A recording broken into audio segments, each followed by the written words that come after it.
Assalamualaikum warahmatullahi wabarakatuh. Apa kabar untuk seluruh penonton video saya dari Sabang sampai Merauke? Semoga selalu diberi keberkahan rahmat, dimudahkan segala urusannya, dimudahkan rezekinya, serta diberi hidayah oleh Allah Subhanahu wa Ta'ala untuk orang-orang yang belum mendapatkannya. Kembali dalam video kali ini, saya akan membaca kitab Ba'alawi, yaitu kitab Jawahirul Anfas, seperti dalam video yang kemarin. Kitab ini memuat kalam dari Ali bin Hasan bin Abdullah Al-Attas dan ditulis oleh Abdullah bin Ahmad Basaudan.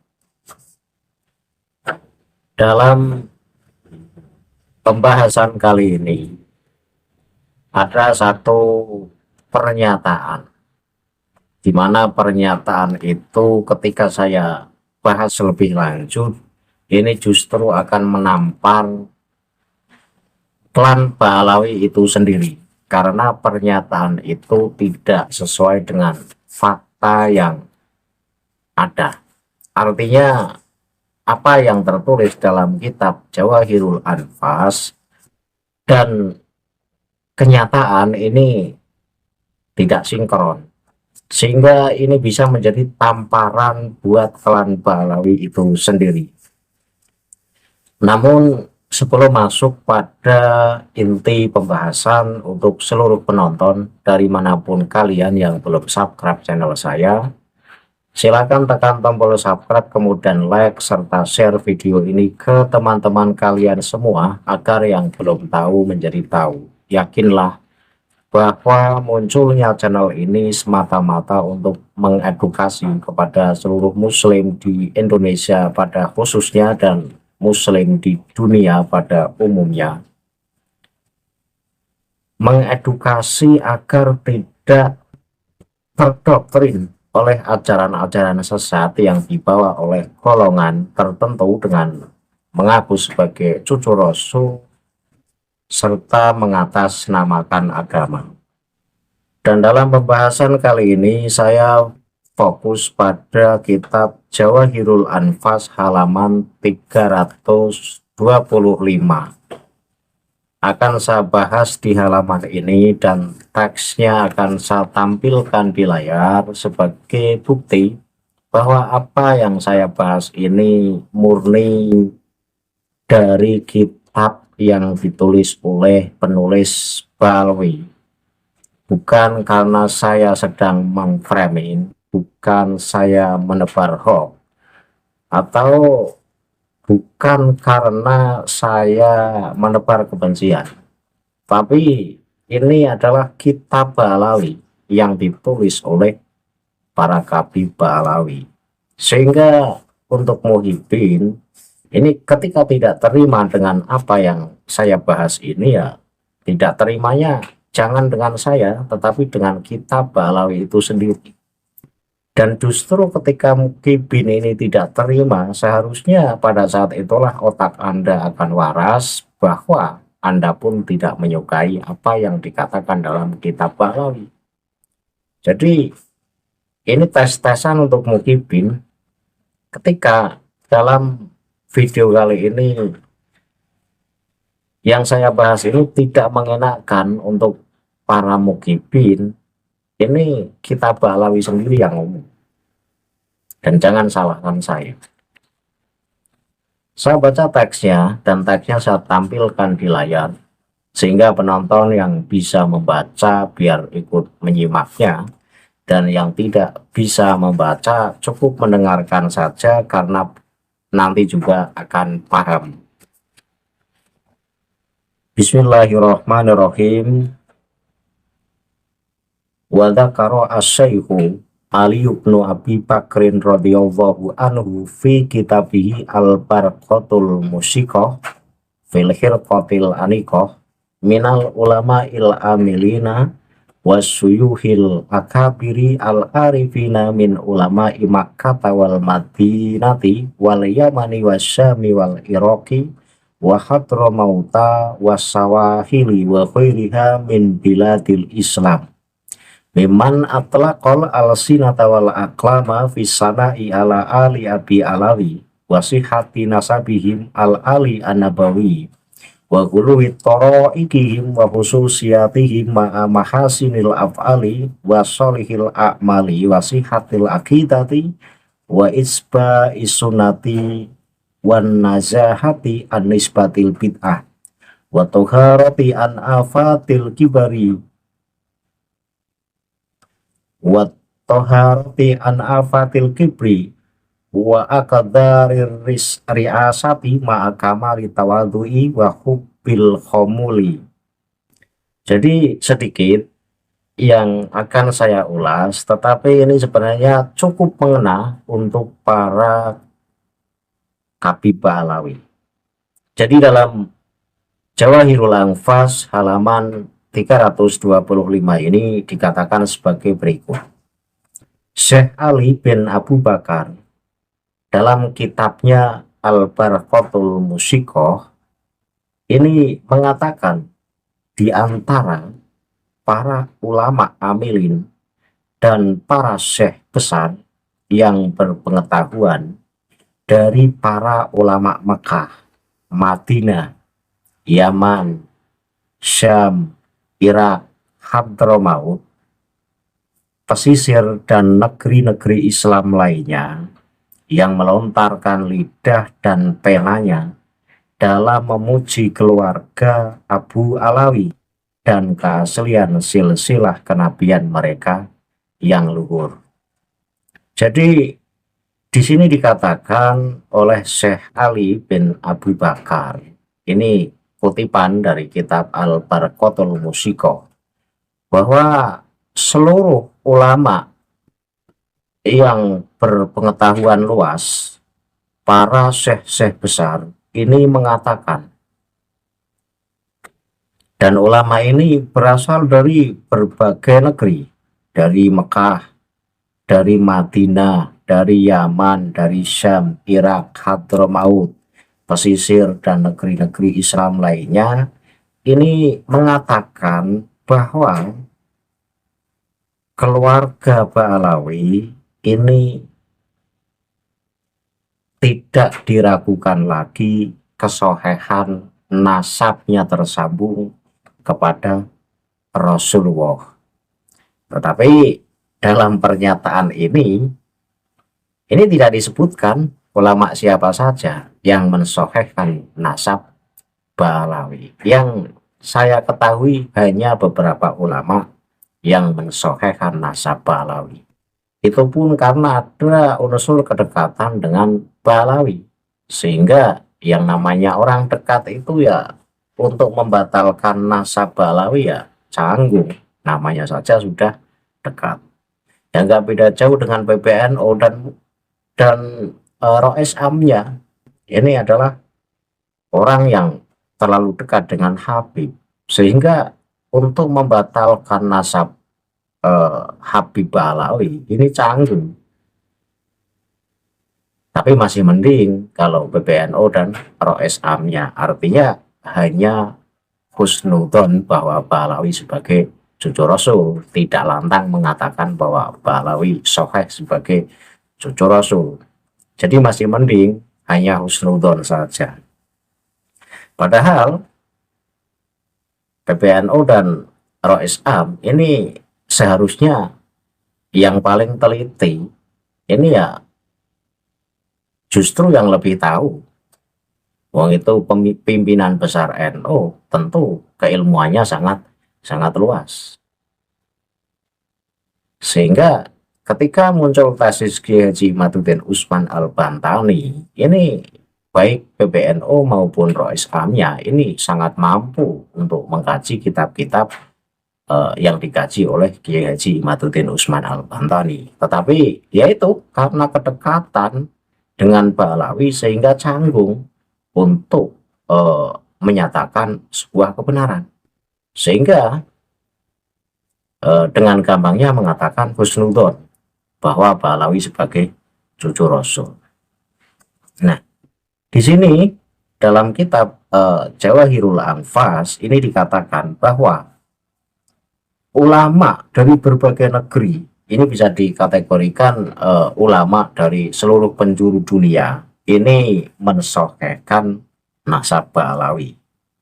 Nah sayangnya di sini dengan gampangnya mencatut para ulama yang berpengetahuan luas dari berbagai penjuru dunia ini mensohhikan nasabah alawi, tetapi tidak disebutkan siapa-siapa saja ulamanya. Nah ini mengindikasikan bahwa Balawi memang klan yang suka mengglorifikasi, jadi ngotot banget agar klannya itu diakui sebagai cucu Rasul tersoheh di dunia. Mestinya sebuah kitab yang nantinya akan menjadi bacaan halayak umum, ini ketika membuat satu statement, membuat satu pernyataan untuk membuktikan bahwa benar-benar nasabah alawi itu soheh, ini harusnya teliti, harusnya detail. Artinya siapa saja nama ulama-ulama yang mensohhikan nasabah alawi. Nah di sini kan dicatat dari negeri Mekah, dari Madinah, dari Yaman, dari Syam, Irak, Hadramaut, pesisir dan negeri-negeri Islam lainnya. Lah ini kan kacau, negeri-negeri Islam lainnya dengan gampangnya mengatakan semacam itu. Padahal hanya segelintir ulama yang mensohhikan nasabah alawi. Ini glorifikasi. Kemudian saya lanjut, ekstremisme, cara-cara mereka dan keanehan-keanehan mereka. Artinya bahwa ulama tadi, ulama dari seluruh penjuru dunia ini sangat memuji dengan sikap ekstrimnya klan Ba'alawi dan keanehan-keanehan yang mereka lakukan, yaitu tasawuf Ba'alawi yang nyeleneh. Itu katanya ulama dari seluruh penjuru dunia ini justru memuji, padahal acaranya sangat menyimpang dan bertentangan dengan Al-Quran maupun Al-Hadis. Nah, ini kan membenarkan dirinya sendiri dengan mencatut ulama dari seluruh penjuru dunia, tetapi tidak disebutkan ulamanya siapa-siapa.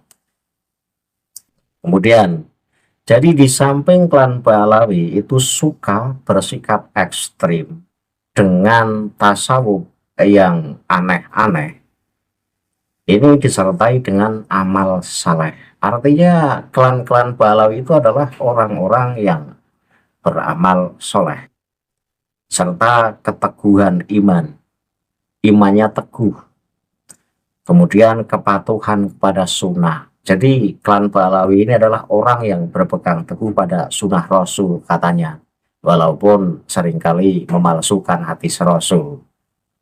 Jadi dia tetap menganggap bahwa klan mereka itu adalah klan yang paling berpegang teguh pada sunnah Rasul.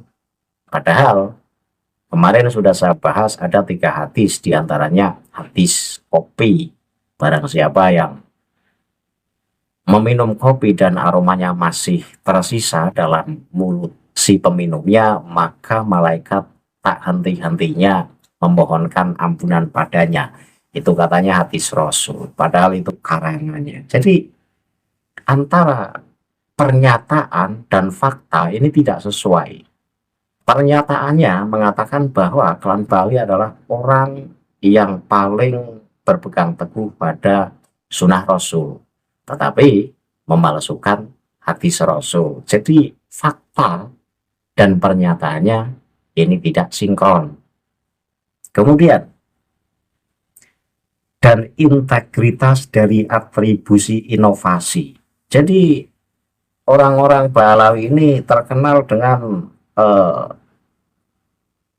orang yang cerdas dalam berinovasi. Artinya orangnya ya cerdas, katanya cerdas-cerdas, dan kesucian dari gangguan kesombongan dan kekotoran kepemimpinan.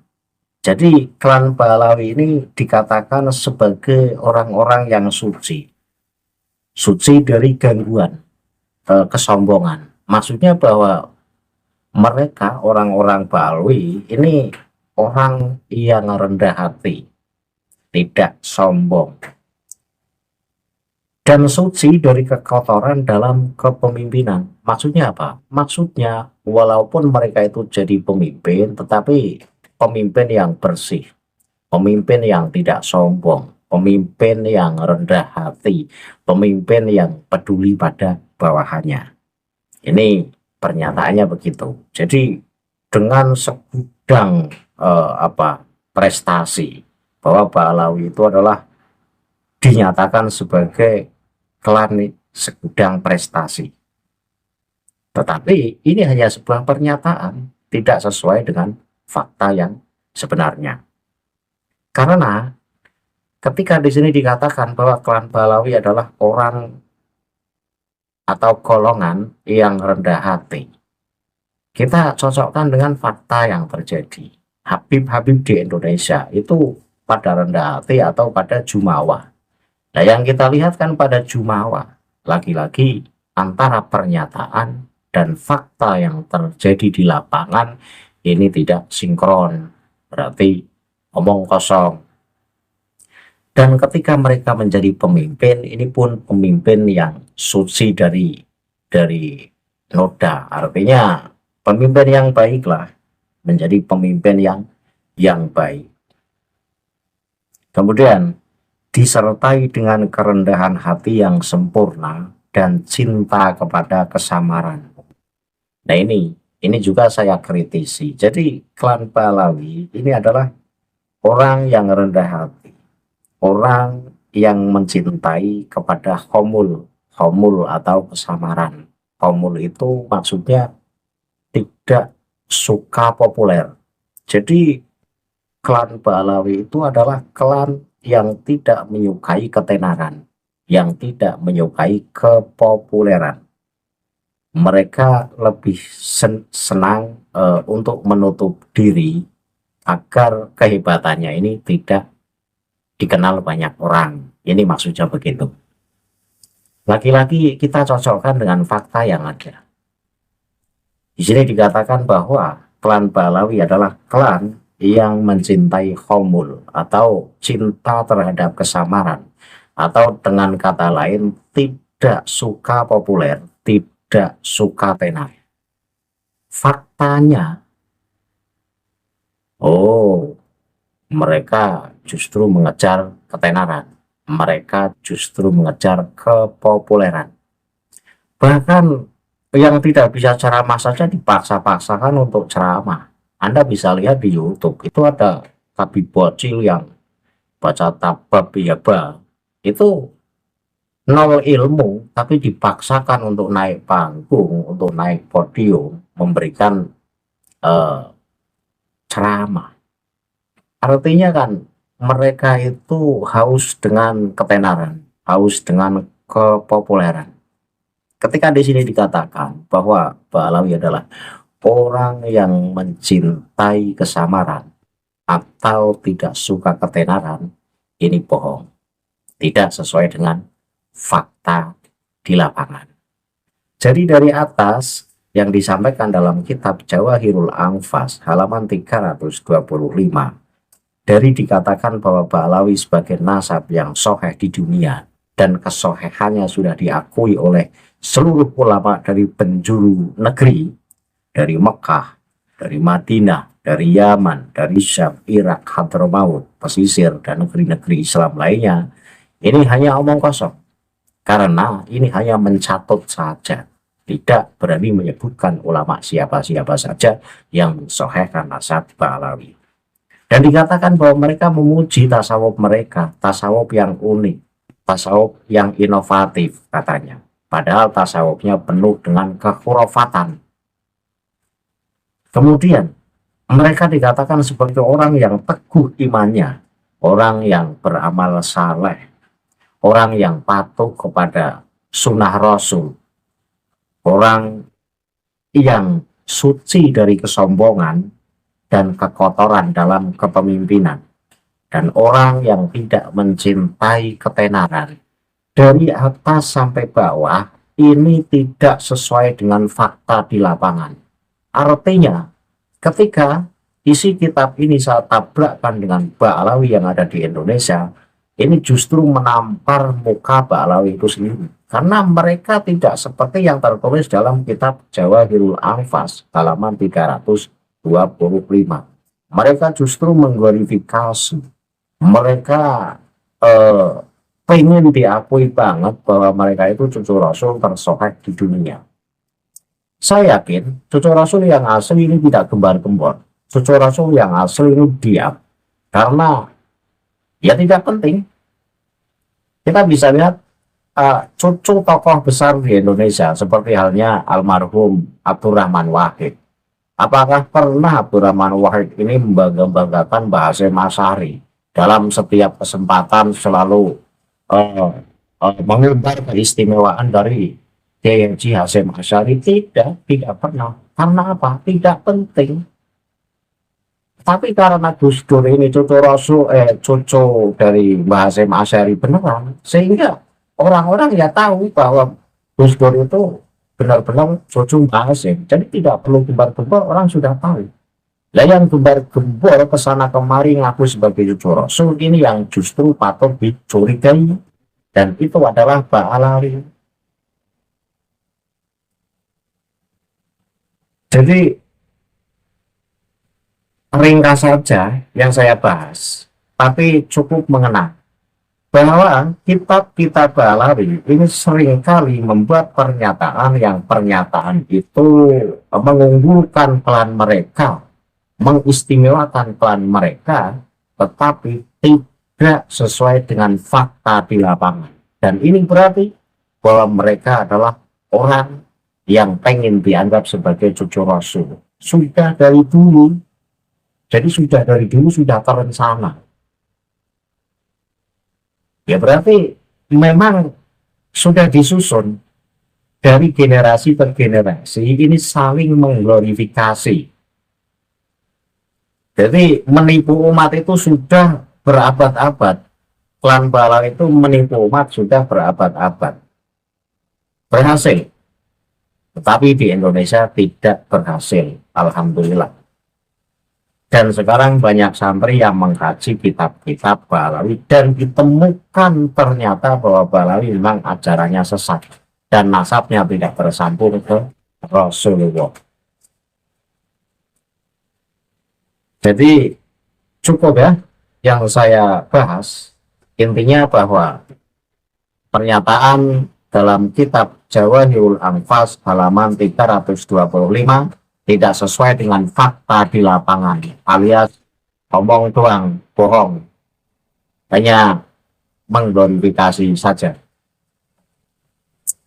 Saya tutup kajian ini, semoga pelan-pelan ini menyadarkan muhibbin yang masih takut dengan memakai akal warasnya, dengan memakai akal sehatnya, pelan-pelan akan menyadari bahwa selama ini sudah ditipu oleh para habib Ba'alawi yang ngaku-ngaku sebagai cucu Rasul, ternyata bukan cucu Rasul. Jika ada salah kata saya mohon maaf. Akhirul kalam billahi taufiq wal hidayah. Wassalamualaikum warahmatullahi wabarakatuh. Salam waras untuk seluruh muslim di Indonesia.